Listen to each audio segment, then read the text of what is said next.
Welcome to the Deep Dive, where we unpack complex ideas and find those fascinating nuggets of knowledge within. And today, we're actually discussing a truly monumental topic from quite a unique vantage point. We're, believe it or not, hiking here in the mountains of Motuo County in Linchi, Tibet. It's breathtaking, isn't it? Absolutely. Yeah. You know, it's a township of about 35,000 residents, right on the border of China and India. Mountains after mountains. And look down there at the Yarlung Tsangpo River just meandering through the valleys. It's not what I pictured for Tibet, honestly. It's the lower part, incredibly green and lush. It really puts the river's importance into perspective being here. The Yarlung Tsangpo, or the Brahmaputra, as it becomes downstream in India, it's an absolutely indispensable freshwater artery for millions in South Asia. A lifeline. Truly, for agriculture, for life itself, culturally vital for huge populations in India and Bangladesh. And that immense importance, well, it leads us straight to the heart of today's discussion. Looming over this vital river, right here in Motuo County, is China's proposed.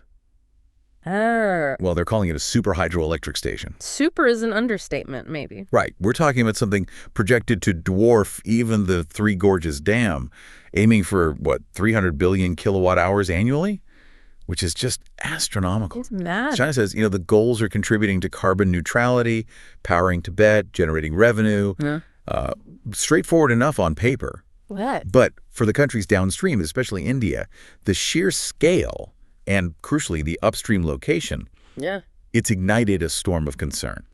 So the big question we're tackling, is this mega dam a water weapon? And, should India really be worried? That's exactly it. India's number one geopolitical worry here, it's most etched into their strategic thinking, is China having control over the Brahmaputra's waters upstream. And it's not just some abstract fear, it's the potential leverage, especially when you consider the unresolved, often volatile border dispute between these two nuclear powers. You hear water weapon, and you think drought, right? Turning off the tap. Yeah. But here, for India, the fear is actually different. Precisely. It's often the opposite they fear most. The terrifying prospect of, unpredictable, catastrophic flooding. How so? The worry is that China could potentially release huge volumes of water suddenly, maybe during the monsoon season when the river is already high, turning that life-giving river into a destructive force, causing massive, unpredictable floods, particularly in places like Arunachal Pradesh and Assam. And there's precedent for that fear, isn't there? I remember reading about the floods back in 2000 on the Xiang River. India blamed a huge water release from the Chinese side then. They did. That incident was devastating, and it really highlighted the potential danger, the risk to life and property. It became a sort of chilling precedent in their minds. Now, China has tried to calm these fears. Their foreign ministry spokesperson, Guo Jiakun, I think, said the project is actually for disaster prevention, that it won't adversely affect downstream areas. Yes, those assurances have been made. But India remains deeply skeptical. I mean, the statements sound quite clear. No adverse effects. Help prevent disasters. Yeah. So why the continued doubt? What's missing? Well, okay, the skepticism isn't just about the words themselves. It's rooted in a really critical absence. There's no comprehensive, legally binding water-sharing agreement between China and India specifically covering these big transboundary hydropower projects. No formal treaty on dam operations across borders. Exactly. There's a 2005 agreement, a memorandum of understanding where China agrees to share hydrological data, river flow data during flood season. But wider water cooperation has been, strained, especially since that 2017 military standoff. So without that strong binding framework, and considering China sits upstream on something like 42 major rivers shared with other countries, India's caution seems, frankly, justified. It's like you said, being in a shared boat, but only one person controls the rudder and the speed, and the other has no formal say. That's a powerful analogy. So this dam isn't just an isolated project. It's another layer on top of an already very strained relationship. Absolutely. You have the 2020 Galwan clashes, which really damaged relations, plus the huge 3,800-kilometer disputed border. That's the context. And Indian public opinion is clearly shaped by this. Wasn't there a survey showing something like 89% see the border conflict as the biggest foreign policy challenge? That's right. So the dam isn't just about water management. It gets tangled up with sovereignty, control, and that deep-seated mistrust. India keeps insisting China must ensure downstream interests aren't harmed. And India's not just talking. They're planning their own dam, right, as a countermeasure. Yes, they've announced plans for a large dam on the Shang River, which is a tributary of the Brahmaputra within Arunachal Pradesh. The idea is to build it with a large storage capacity, a sort of buffer. A buffer to absorb sudden releases. Essentially, yes. To mitigate potential disasters if there were a sudden surge from upstream. It's a strategic move to try and regain some control, but it's not straightforward. How so? Well, that proposed dam faces its own problems. There's been significant local opposition, like from the Adi community in Arunachal Pradesh. They're protesting quite strongly, fearing displacement, loss of their livelihoods, cultural disruption. Standing here in Mutuo, seeing the sheer scale of this landscape, the raw power of the Yarlung Tsangpo, it makes you grasp the kind of ambition needed for a project like China's dam. And honestly, traveling around China, you really feel this incredible pace of development, the infrastructure, high-speed rail, massive airports, the tech hubs. It's just relentless. The drive, the innovation, the focus on the economy is palpable. Yeah, the scale is impressive. So you can sort of understand how a project this huge, literally reshaping a river, gets conceived and pushed forward. But then, hearing you mention the local protests against India's own dam, it makes you think about the hidden costs, right? Definitely. I've seen glimpses, just walking around cities or looking at street views online, how these massive projects inevitably impact local communities. People get moved, livelihoods change completely. You don't always see that full picture when you're just looking at the shiny new tech or the booming economy.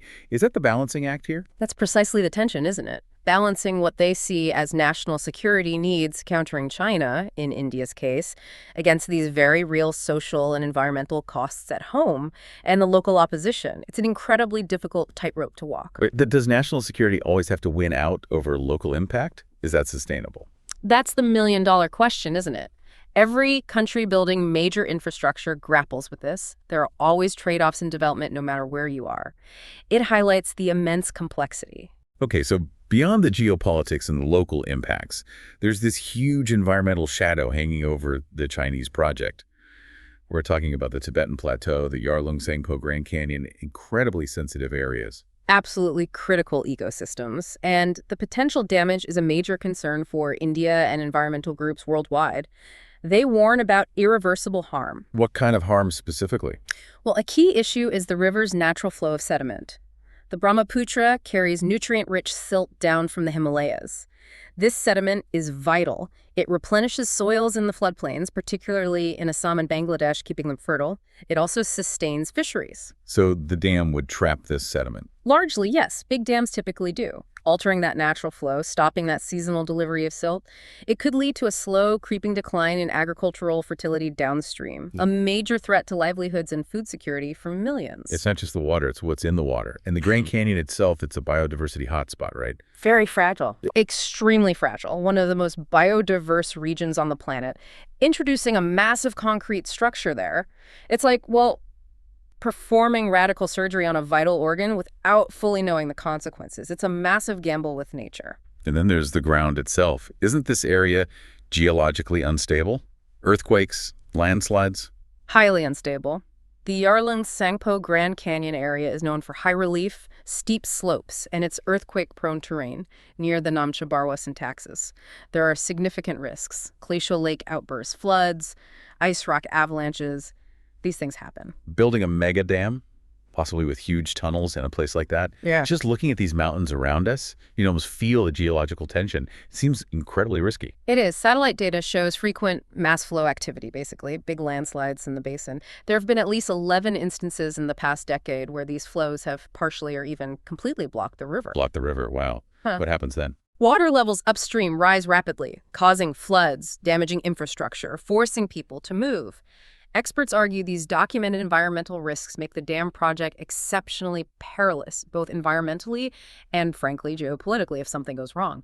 It really is a gamble. So we have the geopolitical tensions, the environmental risks, and then there's the digital battleground, social media. Ah, yes, the online narrative war. It's become a crucial part of these disputes. And what you see is this stark difference in perception. How so? In China, the official story pushed online and in media is overwhelmingly positive. The dam is the project of the century, vital for green energy development. Officials consistently downplay any negative impacts. It's framed as China exercising its sovereign rights. Okay, the positive spin. And in India, A completely different picture. Online, in the media, from politicians, it's seen through a lens of deep suspicion, alarm. You have figures like the Arunachal Pradesh chief minister calling it a ticking water bomb, an existential threat. That kind of language really reflects and fuels public anxiety. that's a huge gap in understanding. It creates a massive trust deficit, right? Yeah. It makes any kind of cooperative water management incredibly difficult because the technical issues get completely overshadowed by these deeply ingrained national fears and narratives amplified online. But some might say, okay, there are official assurances from China. Why does the online rhetoric, the skepticism, persist so strongly? Is it just noise, or does it reflect something deeper? I'd argue it reflects something very deep. And what's fascinating is how both sides, implicitly or explicitly, seem to understand water's strategic value online. Take that Weibo hashtag I incident. love that. The one about India won't let a drop of water into Pakistan. Yeah. It got something like 230 million views. It showed Chinese netizens were very aware of India using water restrictions against Pakistan. Yeah. But crucially, the conversation quickly pivoted. People started drawing parallels to China's own upstream position on the Brahmaputra. You saw comments like, India should be careful, China controls the upper reaches. That shows a clear awareness, even willingness, among some online commentators in China, to see water as a potential tool of leverage reciprocally. Wow. So the idea of water as a weapon isn't just an Indian fear. It's discussed, even implicitly endorsed, on the other side too. That definitely helps explain the trust deficit. Exactly. It makes cooperation extremely difficult when that undercurrent exists. In this whole damn issue, it's obviously tied into the bigger picture of India-China relations, the border disputes we mentioned. Yep. At 89% figures seeing the border as the main challenge. Right. And that feeds into economic views, too. Surveys show Indians prioritize national security over economic benefits when it comes to China. What kind of numbers are we talking? Something like 84% prioritize security, and you see strong support, around 85% for non-tariff barriers on Chinese goods, and 80% wanting fewer cheap Chinese phones and hardware. That's significant public backing for potentially costly economic measures. It is. It puts pressure on the Indian government to diversify supply chains, reduce reliance on China, even if there are economic downsides. That's a tough call, though. Sacrificing economic benefits for security. Especially, as I said, seeing the economic dynamism here in China firsthand. It makes you wonder, is that trade-off really necessary for India, or is it potentially counterproductive?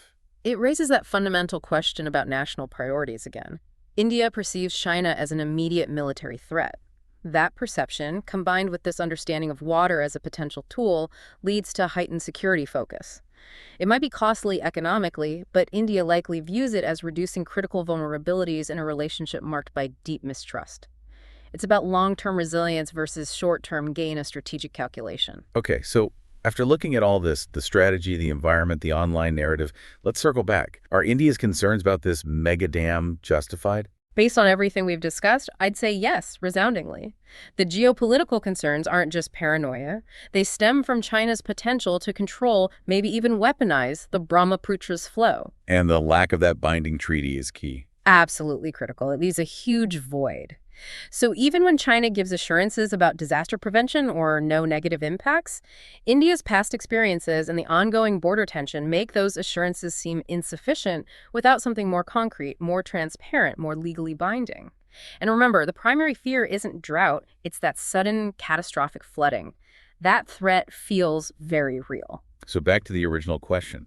Is it a water weapon? Maybe not explicitly designed as one, but China's upstream control, the lack of binding agreements, the history of strained relations, it gives the dam the potential to be used like one, whether deliberately or even through unintended consequences of managing such a huge structure in a volatile area.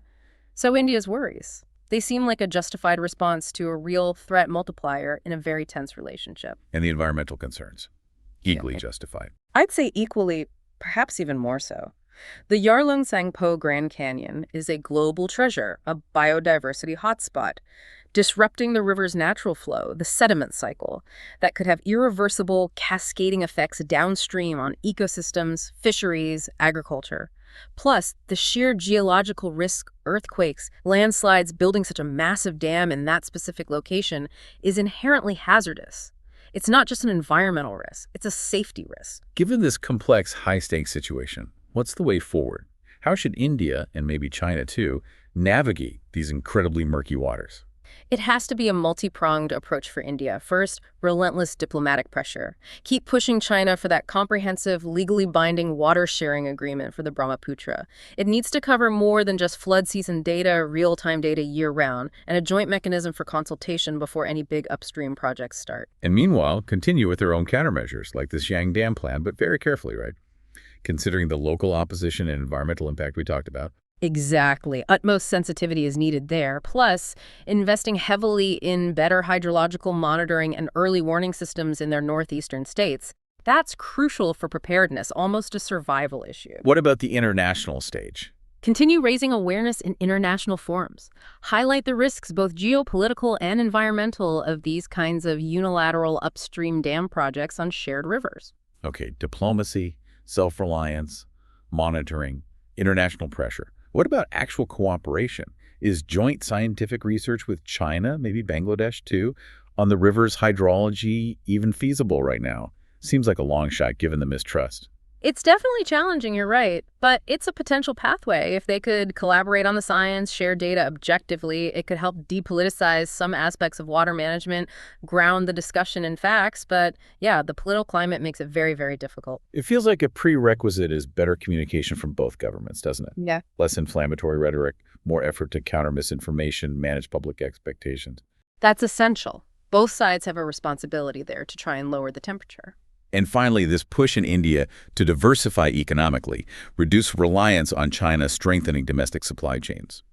Given the public mood prioritizing security, is that maybe the most practical step right now? Focus on self-reliance first. It's arguably the most realistic strategy in the immediate term, given the depth of the mistrust. It builds resilience, reduces vulnerabilities.